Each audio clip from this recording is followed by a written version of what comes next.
श्री स्वामी समर्थ.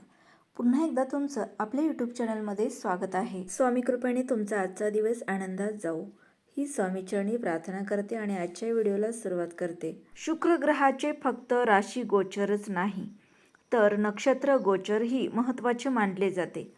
शुक्राचं नक्षत्र बदलल्यामुळे सर्व 12 राशीवर चांगले आणि वाईट असे परिणाम दिसतात.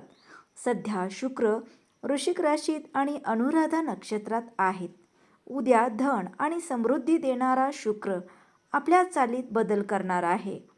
9 डिसेंबर रोजी सायंकाळी 5:34 शुक्र ज्येष्ठा नक्षत्रात प्रवेश करणार आहे आणि या नक्षत्राचा स्वामी ग्रह बुध आहे.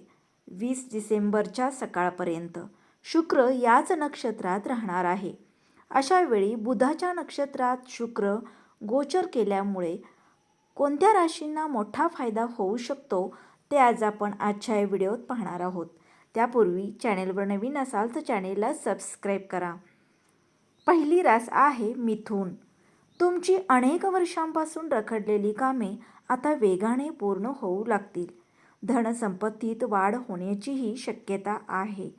आईच्या आरोग्याबाबत एखादी चांगली बातमी मिळू शकते. व्यवसाय करणाऱ्यांसाठी हा काळ खूपच शुभ मानला आहे. बराच काळ मनात दबा धरून बसलेल्या चिंतेच्या सावल्या जणू दूर पळू लागतील. घरातील वातावरण हलकं फुलकं आणि आशावादी होऊ शकतं. आईच्या आरोग्यात सुधारणा जाणवू शकते आणि त्यामुळे घरात सकारात्मकता वाढेल. जणू आतापर्यंत बंद असलेली दारं एक एक करून उघडू लागतील. कामातील कागदपत्रे, बँकिंग, मालमत्ता, प्रॉपर्टी किंवा कर्जासंबंधीची कामे पुढचे पाऊल गाठतील.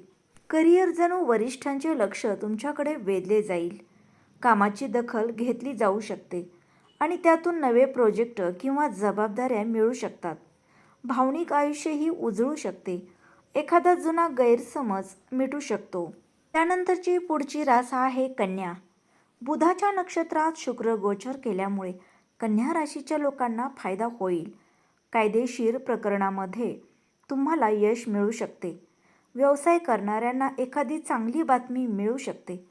मालमत्तेत केलेली जुनी गुंतवणूक तुमची आर्थिक स्थिती मजबूत करेल. कामानिमित्त प्रवास करावा लागू शकतो. आपल्या आरोग्याकडे लक्ष द्या.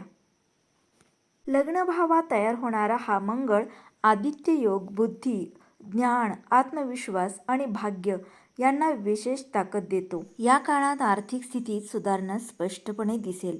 भाग्य, उत्पन्न आणि काम हे तिन्ही क्षेत्र तुमचे साथ देतील. अडकलेले पैसे परत मिळू शकतात आणि आर्थिक स्थिती स्थिर व मजबूत होईल. आरोग्यही चांगले राहण्याची शक्यता आहे. फक्त नियमित व्यायाम, ध्यान आणि मनशांतीकडे लक्ष देणे गरजेचे आहे. नाहीतर ताण आणि चिंता वाढू शकते. नातेसंबंधामध्ये थोडी संवेदनशीलता राहू शकते.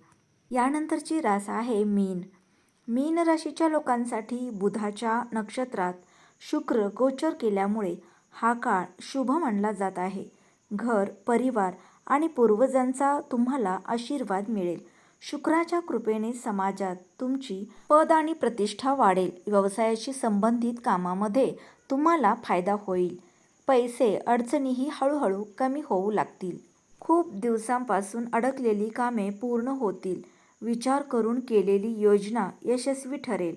तुमच्या ठाम धैर्यामुळे तुम्ही कठीण परिस्थितीवरही सहज मात करू शकता.